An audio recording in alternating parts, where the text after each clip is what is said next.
قسما بالله احنا ساكتين غلب وصابرين غلب مش اكتر ولا اقل. يعني احنا يعني بنسكت ومقضيينها مسكنات عشان الموسم يخلص على خير، عشان نخلص من القرف اللي موجود في الفريق عندنا. والله الجوز دول مالهم في ايه؟ يعني واحد من امبارح ساكت ومش قادر، مش عايز يتكلم. يعني واحد نازل لي قلب وشه، واحد نازل قلب وشه اول ما جه لقى الراجل اللي في الملعب اتصاب، نازل وقلب وشه، والراجل بمدرب حراس المرمى بيكلمه وما ردش عليه وخد بعضه ومشي.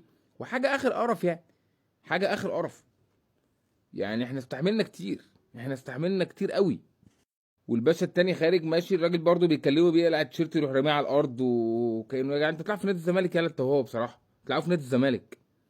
عارف يعني ايه بتلعب في نادي الزمالك؟ يعني انت في نعمه كبيره، نعمه كبيره يتمناها اي حد، اي حد يتمناها. ناس كتير بتحلم ان هي تلعب كوره. النهارده انا كنت في اختبارات، كنت في اختبارات شباب اشبال صغيرين، وحلم شوف كام واحد بيلعب كوره. كانت موجوده، كانت موجوده. انتوا متخيلين المشهد عامل ازاي؟ كانت موجوده.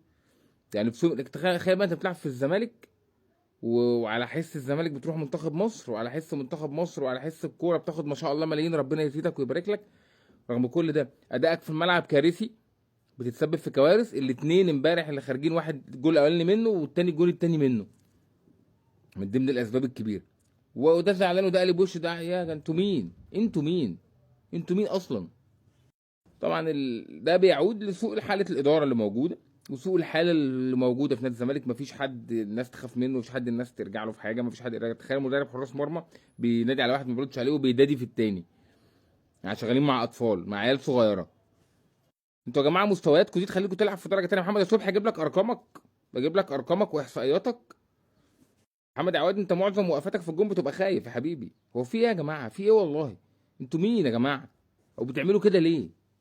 طبعا تم تحويل واحد للتحقيق اللي هو محمد بيه عواد، تم تحويله للتحقيق. والباشا التاني تم لفت نظره من الكابتن وائل الاباني. امبارح كابتن وائل الاباني قال لك انا ما شفتش ان حاجه حصلت. النهارده بعد الفيديوهات اللي ظهرت حولوا ده للتحقيق ولفتوا نظري. ده يا جماعه فلوس بقى، اخصم فلوس. الناس دي بتطالب بفلوسها، والناس دي لما بتلعب ما بياخدوش فلوس بيعملوا 100 مشاكل. ومن حقي طبعا كل حد انه ياخد فلوس طبعا، لكن انا من حقي ان انت لما تعمل حاجه غلط اخصم منك فلوس كنادي.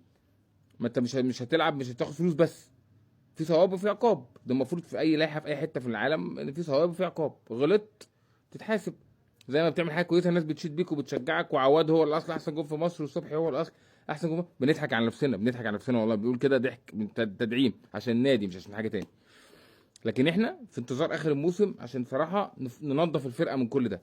الفرقه محتاجه تنضف من الليله دي كلها، لان احنا تعبنا خلاص. احنا بلاش مش كسبانين حاجه، مقضينا خسائر بس. فاخر الموسم ننضف بقى. اسف على الانفعال واسف على الطريقه، مش متعودين ان انا بتكلم بالطريقه دي، بس فعلا الواحد جاب اخره. يعني خلاص الواحد وصل للاخر، يعني مفيش حاجه تاني، يعني مفيش ليفل بعد كده نقدر نوصل له يعني. اسف كمان مره يا شباب.